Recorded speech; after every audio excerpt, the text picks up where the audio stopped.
My fiancé ghosted our couple's therapy session to get drinks with an old friend. The therapist and I had a productive solo session about red flags. When she finally showed up an hour late, the session was over and so were we. I, 32 male, proposed to my girlfriend of 4 years last September. She said yes. We set a date for next June. Everything seemed fine until about 2 months ago when things started feeling off. She became distant. Phone always face down. Late nights at work that never happened before. The usual warning signs that every guy ignores because he doesn't want to believe it. I suggested couples therapy. Not because I thought she was cheating, but because communication had broken down and I figured professional help couldn't hurt before we tied the knot. She agreed, though she didn't seem enthusiastic about it. We found a therapist who had availability on Thursday evenings, $175 per session, which I paid for since I made more. First session went okay. Surface level stuff, getting to know us as a couple. Second session got a little deeper.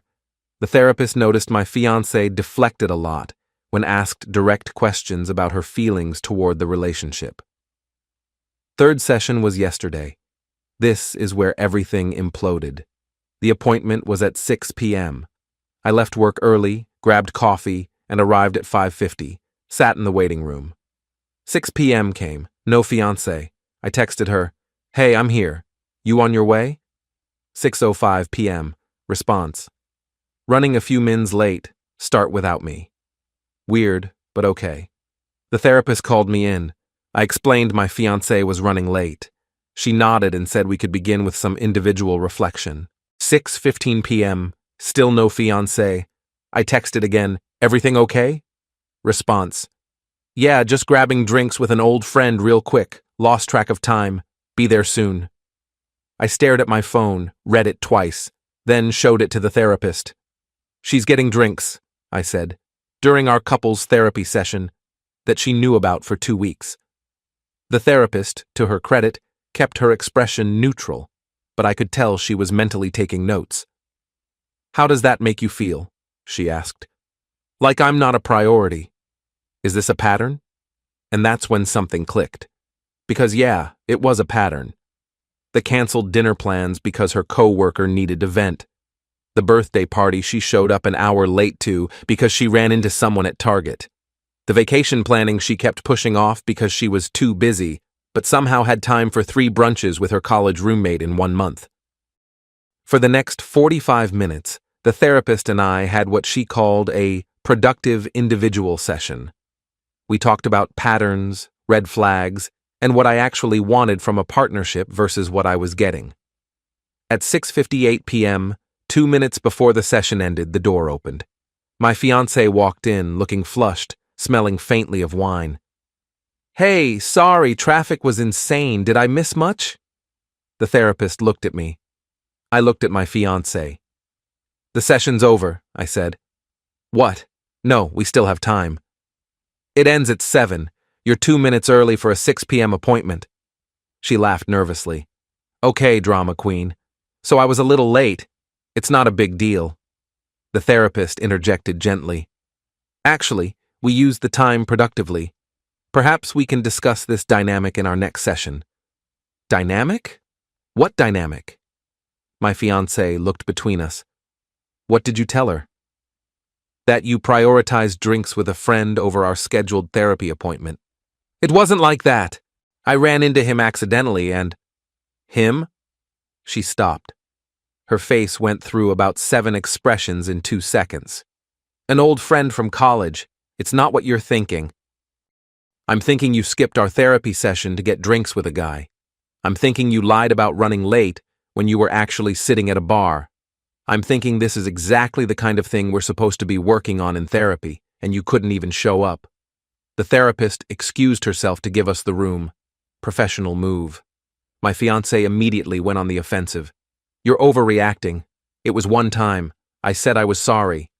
"You didn't actually say sorry. And it's not one time, it's a pattern." "Oh, so now you're the expert because you had one solo session?" "I'm the expert on my own relationship, yeah." She crossed her arms. "What do you want me to do? Grovel? Fine. I'm sorry I was late. Happy?" Not really. We drove home separately.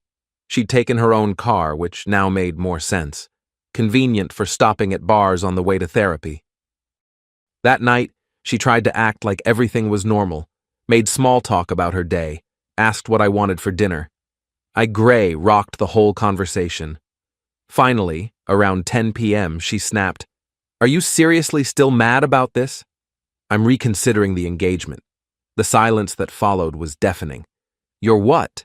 I'm reconsidering whether I want to marry someone who can't prioritize our relationship for 1 hour a week. Over being late to therapy? Over a pattern of behavior that shows me where I rank in your priorities? She started crying, called me controlling, said I was blowing things out of proportion, said all couples have issues and I was looking for an excuse to leave. I didn't argue, just said I needed time to think and slept in the guest room. This morning she left for work without saying goodbye. I've spent the day going through our finances, making sure everything's separated properly. We don't share accounts, thankfully. The apartment's in my name, lease signed before she moved in. The engagement ring was my grandmother's, so that's coming back regardless. I haven't officially ended things yet, but I know I'm going to. That session with the therapist was more productive than anything we'd done as a couple in months. Because for the first time, someone else saw what I'd been excusing. Her being late wasn't the problem. Her being late and not caring was the problem. Anyway, that's where I'm at. Engaged, but probably not for long. Update 1, 4 days later. Didn't expect this to blow up. Thanks for all the comments and DMs. Some of you are way too invested in my life and I appreciate it. So here's what happened since Thursday. Friday morning, I woke up and she was already gone. Left a note on the kitchen counter. We need to talk tonight. Please don't make any decisions until we do. I spent the day at work barely functioning. My buddy noticed something was off, and I gave him the cliff notes. His response, "Bro, she skipped therapy to get drinks with another dude? That's not a red flag, that's a red banner." She came home around 7 p.m., brought takeout from my favorite Thai place, peace offering, I assumed. We sat down. She took a deep breath and launched into what was clearly a rehearsed speech. I know I messed up Thursday. I should have been there. The truth is, I've been struggling with the idea of therapy because it feels like admitting our relationship is broken. When I ran into my friend, it felt easier to avoid the session than to face our problems. That was wrong. I listened, didn't interrupt. I want to make this work. I love you. I want to marry you. Please give me another chance. Who's the friend? She blinked. What? The friend you got drinks with. Who is he? Just someone from college. We studied together. Name? Why does that matter? Because you've never mentioned him before, and you chose him over our therapy session. She got defensive fast. Are you seriously interrogating me right now? I'm trying to apologize and you're acting like a detective. I'm asking a simple question. His name is not relevant. What's relevant is that I'm here, trying to fix things, and you're focused on some random guy. That answer told me everything. I stood up. I think we should take a break. A break? Are you kidding me? I need space to figure out what I want. You need space because I was late one time? I need space because you can't even tell me who you were with. She started crying again. Different tears this time. Angrier. You're going to throw away 4 years because you're paranoid about a college friend. I'm not paranoid. I'm observant. There's a difference. She grabbed her keys and left. Slammed the door hard enough to rattle the pictures on the wall. Texted me 20 minutes later. Staying at my sister's. Hope you're happy. I didn't respond. Saturday was quiet. I started making lists. Things that were mine, things that were hers, things we'd bought together. The furniture was mostly mine from before she moved in. Kitchen stuff was split. The TV was a gift from her parents, so she could have that. Sunday afternoon, her sister showed up at the apartment. I'd met her plenty of times. She was usually friendly, not this time. What the hell is wrong with you? Hello to you too. My sister is devastated. She made one mistake and you're ready to throw everything away. Did she tell you what the mistake was? She said she was late to therapy. That's IT. And now you're acting like she cheated on you. She skipped therapy to get drinks with a guy she won't name. That's not being late. That's making a choice. The sister paused. What do you mean she won't name him? I asked who she was with. She wouldn't tell me. Something flickered in her expression. Doubt, maybe. She didn't mention that part. I'm sure she didn't. The sister left shortly after, less aggressive than when she arrived. I'd planted a seed. Monday morning, I got a text from my fiancée. We need to talk face to face. Can I come over tonight? I agreed. Whatever was coming, I wanted to get it over with. She showed up at 6 p.m. No takeout this time. She looked tired. I owe you an explanation, she said. Okay. The guy I got drinks with. His name doesn't matter, but I'll tell you anyway.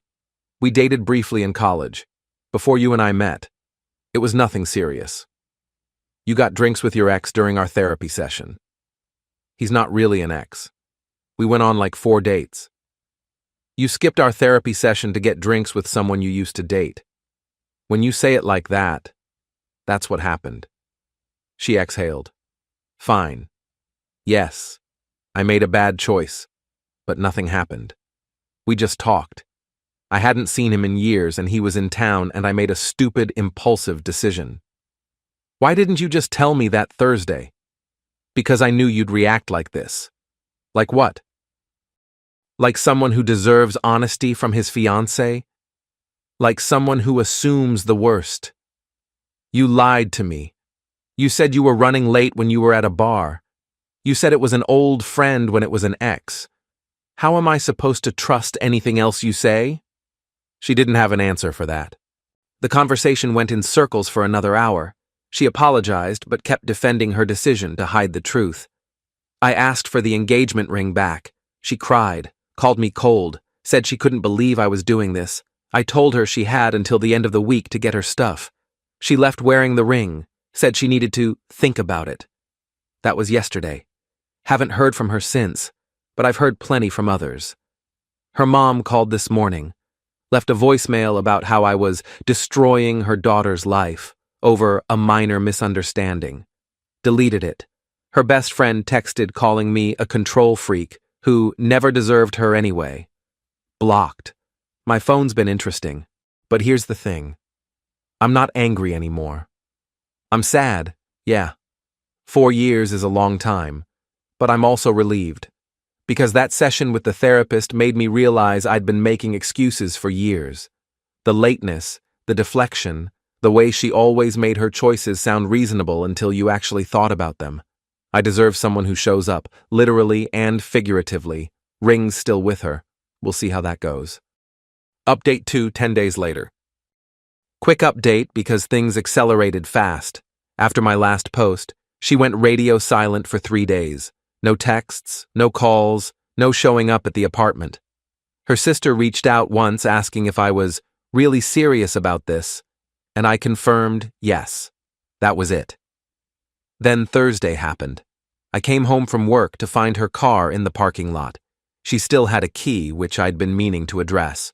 When I walked in, she was sitting on the couch with a guy I'd never seen before. What's going on? She stood up. This is my brother. I'd met her brother at holidays. This was not her brother. That's not your brother. The guy stood up too. Tall, looked about our age, uncomfortable energy. I'm the guy from the bar, he said. I wanted to come explain things, clear my name. I almost laughed. You came to my apartment to clear your name? Nothing happened between us, he said. She's telling the truth. We just got drinks and talked about old times. I didn't know she was engaged until she mentioned it at the bar. She wasn't wearing her ring? He glanced at her. She glanced at the floor. I don't always wear it, she muttered. My fingers swell. Your fingers swell. At bars, with ex-boyfriends. The guy held up his hands. Look, I don't want to be in the middle of this. I just wanted you to know it was innocent. Then why did she lie about who you were? I don't know. Ask her. I looked at my fiancée. Why did you lie? Because I knew you'd overreact. You keep saying that, but every time you protect me from overreacting, you make things worse. The guy excused himself. Smart move. Awkward as hell to stand in someone's living room while their relationship implodes. After he left, she turned on me. I brought him here to show you there's nothing to worry about, and you're still acting like I did something wrong. You brought your ex to my apartment without telling me. To help. To ambush me with a character witness I didn't ask for. She threw her hands up. I can't win with you. Nothing I do is right. You could have told the truth from the start. That would have been right. The truth is, I got drinks with someone. That's it. You're making this into something it's not. You lied, multiple times, about multiple things. The truth stopped being simple the moment you started hiding it. She grabbed her purse. Fine. You want your ring? Here. She yanked it off and threw it at me. Literally, threw it. I caught it, which felt like catching a grenade. We're done, she said. I can't be with someone who doesn't trust me. You can't be with someone who doesn't accept being lied to. There's a difference. She stormed out. Door slam number 3 in 2 weeks. The neighbors probably think we're filming a reality show. That was a week ago. Since then, I've changed the locks, boxed up her remaining stuff and left it with her sister, blocked her number after she sent a string of texts alternating between, I miss you, and you'll regret this. Her mom called one more time. This time I answered. You've broken my daughter's heart, she said. She broke her own heart by lying. I just responded appropriately. Over drinks with a friend. This is insanity. Over lies about drinks with an ex, and the pattern of behavior that made those lies predictable. What pattern? Ask your daughter about every time she's been late, every plan she's canceled, every excuse she's made. Then ask yourself if she's ever once taken responsibility without deflecting. Silence. Then, you're twisting things. I'm describing them. Twisting is what she does. She hung up. Haven't heard from any of them since. The therapist, interestingly, reached out. Said she doesn't usually do this, but wanted to check in given how the session ended. I told her the short version. She said something that stuck with me. The session was productive because you were ready to see what was already there. Some people never get to that point. She offered a few more individual sessions if I wanted them. I might take her up on it. Not because I'm broken, but because apparently I've spent 4 years not seeing clearly, and I'd like to fix that before the next relationship. Final update, 3 weeks later. This will probably be my last post unless something dramatic happens. The apartment is fully mine again. Changed the locks, deep cleaned, donated a bunch of stuff to Goodwill that reminded me of her. Kept the furniture because I'm not made of money. The ring is back in my family's possession. My mom was relieved. She'd never said anything negative about my ex while we were together, but apparently she'd had concerns for a while.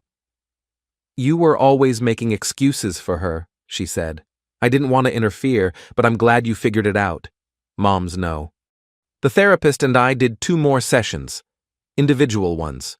We talked about patterns, not just hers, but mine. Why I stayed with someone who consistently deprioritized me. Why I made excuses. Why it took a stranger in a waiting room to make me see what was obvious. Turns out I have some stuff to work on too. Not surprising. Nobody's perfect.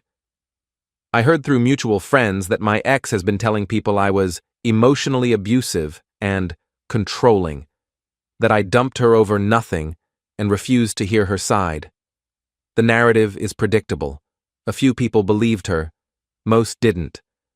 The ones who know me know better. Her sister sent one final text last week. For what it's worth, I talked to her about what you said, the pattern stuff. She got defensive, which told me everything. I'm sorry for showing up at your apartment like that. You didn't deserve how this went. I appreciated that. Didn't respond, but appreciated it. The ex herself hasn't reached out since I blocked her. Her mom's number is blocked too. Clean break. Work's been busy, which helps. My buddy's been dragging me to watch basketball games at his place, which also helps. I'm not ready to date yet, probably won't be for a while, but I'm not sad about being single. I'm relieved. For 4 years, I was with someone who made me feel like I was asking too much by wanting basic honesty, who treated my time like it was less valuable than hers, who, when caught in a lie, blamed me for making her lie. That's not love. That's not partnership. That's just two people sharing space while one of them checks out. The Thursday that everything fell apart, I sat in that therapist's office alone and finally let myself admit what I'd been avoiding. The relationship was already over. She just hadn't bothered to tell me. Her skipping the session wasn't the end. It was the symptom. The end had been happening slowly, invisibly, every time she chose something else over showing up for us. I'm glad I finally saw it, even if it took a no-show and a solo therapy session to get there. To everyone who's been following this mess, thanks. Writing it out helped more than I expected. If you're in a relationship where you feel like an option instead of a priority, pay attention to that feeling. It's usually right. Now, if you'll excuse me, I have a couch that's finally just mine to enjoy. Peace.